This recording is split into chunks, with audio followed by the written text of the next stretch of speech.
নমস্কার, 7 নিউজ নেটওয়ার্কে আপনাদের সকলকে স্বাগত। আর এই মুহূর্তের অত্যন্ত গুরুত্বপূর্ণ খবর হলো অবশেষে বাজারের ঊর্ধ্বমুখী যে গতি, অর্থাৎ নিত্য প্রয়োজনীয় জিনিসপত্রের যে ঊর্ধ্বমুখী গতি, সেই গতি থামাতে মুখ্যমন্ত্রী মমতা বন্দ্যোপাধ্যায় আজকে নবান্নে বৈঠকে বসছেন। আমাদের রাজ্যের ব্যবসায়ীদের যে সংগঠন, অর্থাৎ কাঁচা বাজারের ব্যবসায়ীদের যে সংগঠন forum of traders organization Paschimbanga, তার সদস্যদের সাথে, অর্থাৎ তার যে টাস্ক ফোর্স, সেই টাস্ক ফোর্সের সদস্যদের সাথে। কিন্তু আমাদের একটা এখানে পরিষ্কার বক্তব্য আছে যে দীর্ঘ প্রায় 3 মাস ধরে, অর্থাৎ ভোটের আগের থেকেই বাজার ক্রমশ ঊর্ধ্বমুখী হয়েছে। আলুর দাম 12 টাকা 15 টাকার থেকে বেড়ে হয়ে গেল প্রায় ধরুন 50 টাকা কিলো। 35 টাকার থেকে শুরু আলু, 45, কোথাও কোথাও 50 টাকাতেও বিক্রি হচ্ছে আলু। যেটা সাধারণভাবে আমরা আলু, পেঁয়াজ 35 থেকে 40 টাকা কিলো, বেগুন 80 থেকে 120 টাকা কিলো, ঢেঁড়স থেকে শুরু করে অন্যান্য যা সবজি আপনার মানে নিয়মিত আমাদের দরকার বা আমরা খেয়ে থাকি, সেগুলো কোনোটাই 80 টাকার নিচে নয়। চাল, ডাল সব কিছুর দাম গত 3 মাসে প্রতি মাসে কিলো প্রতি 3 থেকে 5 টাকা করে বেড়েছে। সুতরাং বাজারের যে এই পরিস্থিতি, সেই পরিস্থিতির দিকে নজর ঘোরাতে নির্বাচন কাটলো। নির্বাচন কাটার পরেও 1 মাস সময় লাগলো সরকারের নজর দিতে, এবং তারপরে আজকে কি সিদ্ধান্ত হবে, সেই সিদ্ধান্ত কবে কার্যকর হবে, ইত্যাদি ইত্যাদি অনেকগুলো প্রশ্ন থেকে যাচ্ছে। কিন্তু আমাদের প্রশ্ন হচ্ছে এটা যে মানুষের যে মূল সমস্যা, অর্থাৎ নিত্যদিনের ক্ষুণ্ণিবৃত্তি, সেটাকে নিবৃত্ত করা, অর্থাৎ আমাদের যে ক্ষুধা নিবৃত্তি করা, দুমুঠো ভাত, একটু সবজি, একটু তরকারি, মাছের কথা বাদ দিলাম, মাংসের কথা বাদ দিলাম, একদম মানে ধরাছোঁয়ার বাইরে চলে গেছে সব কিছুর দাম। সেইগুলোকে ঢাকতেই কি এই গণপিটুনি, আপনার এই জাতীয় খবরগুলোকে এত বেশি বেশি করে সামনে নিয়ে আসা হচ্ছে? পশ্চিমবঙ্গে কি অতীতে কোনোদিন গণপিটুনি হয়নি? পশ্চিমবঙ্গে কি অতীতে কখনো এমন ধরনের ঘটনা ঘটেনি? অর্থাৎ আমাদেরকে ভুলিয়ে রাখার জন্য, অর্থাৎ সাধারণ মানুষের আলোচ্য বিষয় এখন কি? চায়ের দোকানে যাবেন, বাজারে যাবেন, অটোতে উঠবেন, বাসে উঠবেন, ট্রেনে উঠবেন, একটাই আলোচনা হচ্ছে যে দিকে দিকে গণপিটুনি, আমরা নাকি নৃশংস হয়ে যাচ্ছি। কেন নৃশংস হচ্ছি, এই মনস্তাত্ত্বিক যদি বিচার করেন তাহলে আপনারা মনে হয় আপনাদের বুঝতে অসুবিধে হবে না। আপনি সকালবেলা উঠে যখন বাজারে যাচ্ছেন, আপনার পকেটের সঙ্গে যখন বাজার দরের তালমিল খেলছে না, সেই মুহূর্তটাতেই কিন্তু আপনার মেজাজটা বিগড়ে যাচ্ছে। তারপরে আপনি সামান্য কোনো ঘটনাতে আপনি সাংঘাতিক রিয়্যাক্ট করছেন। অর্থাৎ আমাদের পকেট যখন শূন্য হয়ে যায়, তখন আমাদের মেজাজ যায় বিগড়ে। আমাদের এই মেজাজ বিগড়ে দিয়ে মূল সমস্যার থেকে, অর্থাৎ আমাদের যে খাদ্যের সমস্যা, সেই সমস্যার থেকে আমাদের মাথা সরিয়ে, আমাদের চিন্তা ভাবনা সরিয়ে রাখার জন্যই কি এই গণপিটুনি, তার নিত্য নতুন ভিডিও প্রকাশ, তার নিত্য নতুন ঘটনার সামনে নিয়ে আসা ইত্যাদিগুলো ঘটছে। 2021 সালের ভিডিও আজকে প্রকাশিত হচ্ছে।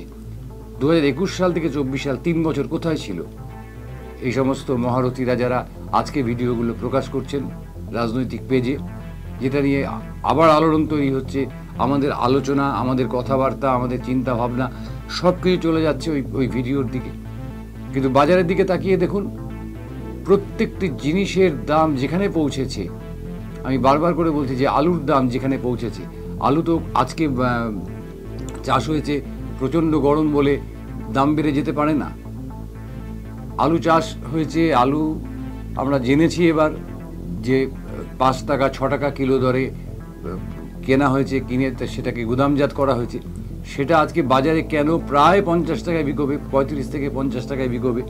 এর বিরুদ্ধে সরকার কেন ব্যবস্থা নেবে না? পেঁয়াজ তো আর আজকে চাষ হয়ে কালকেই বাজারে আসছে না, বা গরমে সমস্ত পেঁয়াজ গাছ নষ্ট হয়ে গেছে এমন কোনো তথ্য আমাদের কাছে এসে পৌঁছয়নি। হ্যাঁ, শাক সবজি ইত্যাদির ক্ষেত্রে কিছু ক্ষতি হয়েছে, কিন্তু সেই ক্ষতিটাও এতটাই কি যে যতটা বাজার দর বেড়েছে, নাকি সবটাই ভোটের ফলাফল? অর্থাৎ ভোটের সময় যে বিপুল পরিমাণ অর্থ ব্যবসায়ীরা বিনিয়োগ করেছিলেন বিভিন্ন রাজনৈতিক দলের পেছনে, সেই অর্থ উসুল করার জন্য মধ্যবিত্তের পকেট থেকে, নিম্নবিত্তের পকেট থেকে, গরিব মানুষের পকেট থেকে উসুল করার জন্য এই বাজার দর আজকে এইখানে পৌঁছেছে। উসুল হয়ে যাওয়ার পরে 3 মাস ধরে উসুল করার পরে, উসুল হয়ে যাওয়ার পরে আজকে নবান্নে মুখ্যমন্ত্রী বসছেন যে কী করে বাজার দর নিয়ন্ত্রণে আনা যায় ব্যবসায়ীদের সঙ্গে এবং তার টাস্ক ফোর্সের সঙ্গে। আমরা তাকিয়ে থাকবো সেই দিকে। কিন্তু তার আগে শুনে নেব, এই মিটিংয়ে যাওয়ার আগে forum for traders organization Paschimbanga, তার সম্পাদক রবীন্দ্রনাথ কোলে, তিনি কি জানাচ্ছেন, তিনি কি বলছেন বাজার দর সম্পর্কে, শুনুন। সাধারণত এবারে যে শাক সবজির দাম বেড়েছে, এরকম অতীতে কখনো এত লং পিরিয়ড ধরে হয়নি। এটা একটা নতুন অভিজ্ঞতা। অত্যাধিক গরমের জন্যই এটা হয়েছে এবং জ্বলে গেছে, যার জন্য এইটার দাম বেশি হয়েছে। তবে পেঁয়াজ এবং আলু এই দুটো যাতে দাম না বাড়ে সেটার জন্য এবং প্রশাসনিক স্তরে যাতে কিছু করা যায় সেজন্য ডিপার্টমেন্টকে আমি জানিয়েছি, আমাদের এগ্রি মার্কেটিং ডিপার্টমেন্টের সেক্রেটারিকে সমস্ত। এবং এ ব্যাপারে দিদি শেষ কথা বলেন চিরকালই, দিদি যেভাবে নির্দেশ দেবেন সেভাবেই আমরা যাব। এবং এর মধ্যে যদি কোনো মিটিং ডাকেন, সেখানে যদি নির্দেশ দেন সেভাবেই হবে। তবে সাধারণ মানুষের যে কষ্ট সেটা আমরা বুঝতে পারছি এবং আমাদের পরবর্তী কি হবে পদক্ষেপ সেটা উনি নির্ভর করছে, ওনার উপর উনি যেভাবে নির্দেশ দেবেন সেভাবে, তার জন্যই সবাই অপেক্ষা। আমরা এগ্রি মার্কেটিং সেক্রেটারির কাছে বার্তা পাঠিয়েছি, দিদির কাছেও বার্তা পাঠাইনি, আজকেই পাঠাবো। আপনি তো জানেন যে সবজির দাম বিভিন্ন, আলু থেকে আরম্ভ করে যে মানুষ সাধারণ মানে মধ্যবিত্ত মানুষের যে আলু যে খাবে সেই আলুর দামও 35-40 টাকা, পেঁয়াজও প্রায় 40-45, মানে সেঞ্চুরির কাছাকাছি, হাফ সেঞ্চুরির কাছাকাছি অনেক জিনিসপত্র আছে। তো সেই জায়গায় আপনারা তো আলু দেখেন, আপনারা বিভিন্ন মার্কেটে একই অবস্থা, সাধারণ মানুষ নাজেহাল হয়ে উঠছে।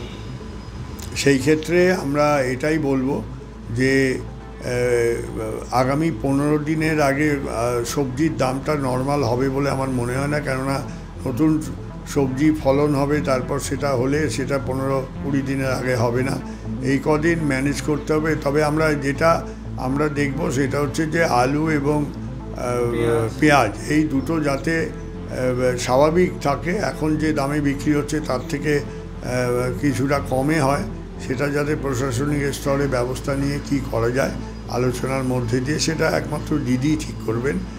উনি ডাকলে এই বিষয়টা পরিষ্কার। দিন 15 একটা সময় একটা ঠিক করছেন, যে দিন 15 পরে কি আপনারা কি মনে করছেন অনেকটাই কমে যাবে দাম? অনেকটা না কমলে বেশ খানিকটা কমবে বলেই আমরা আশাবাদী। আর বিভিন্ন বাজারে তো সব জায়গায় তো একই অবস্থা, সব জায়গায় হোলসেল মার্কেটে আজকে বেগুন বিক্রি হয়েছে 800 টাকা পাল্লা, মানে 5 কিলো 160 টাকা হোলসেল। মালই তো নেই, মাল বেশি এলে দাম পড়ে, মাল কম এলে দাম ঊর্ধ্বমুখী হয়। এটা তো চিরকাল আমাদের ওপেন সোসাইটি বা ওপেন মার্কেট, এটা তো রেগুলেটেড মার্কেট নয়। মানে আপনাদের চিন্তাধারা যে ফসল ঠিকভাবে ফসল নষ্ট হওয়ার কারণে হ্যাঁ মূলত না, অন্য কোনো অভিসন্ধি নিয়ে কেউ করেছে বলে আমাদের কাছে কোনো সেরকম খবর নেই। সাধারণ মানুষ যারা যে কোনো বাজারে যাচ্ছে, যারা নাজেহাল হচ্ছে, তাদের উদ্দেশ্যে ছোট করে একটা কি বার্তা দেবেন আপনার? আমরা এইটাই বলতে চাইছি যে যেহেতু সবজির দাম এখন অনেক বেশি, মাছের দাম তার তুলনায় অনেকটা, বাঙালি ডাল ভাত মাছের সঙ্গে খেলে অনেকটা এই সবজিতে যে টাকা খরচ হয় তার থেকে অনেকটা সাশ্রয় হবে বলে আমার ধারণা। আমার রবীন্দ্রনাথ কোলে, আমি পশ্চিমবঙ্গ সরকারের এগ্রি মার্কেটিং কমিটির টাস্ক ফোর্সের সদস্য। আদৌ বাজার দর কমবে কিনা আমরা জানি না, তবে আমরা নিশ্চয়ই আশা করব যে মুখ্যমন্ত্রীর হস্তক্ষেপের পরে বাজার দর যে মধ্যবিত্ত, নিম্নবিত্ত, গরিব মানুষের ধরাছোঁয়ার বাইরে চলে গেছে তার থেকে খানিক হলেও কমবে এবং আমরা একটু স্বস্তির নিঃশ্বাস ফেলতে পারবো। কারণ বাজার দরের সঙ্গে পাল্লা দিয়ে কিন্তু আমাদের কারোরই রোজগার বাড়েনি এবং বাড়ে বলে আমরা আশাও করি না। ক্যামেরায় শ্যামল পালের সঙ্গে চন্দন সেনগুপ্ত, 7 অ্যাওয়েক নিউজ। জয় হিন্দ।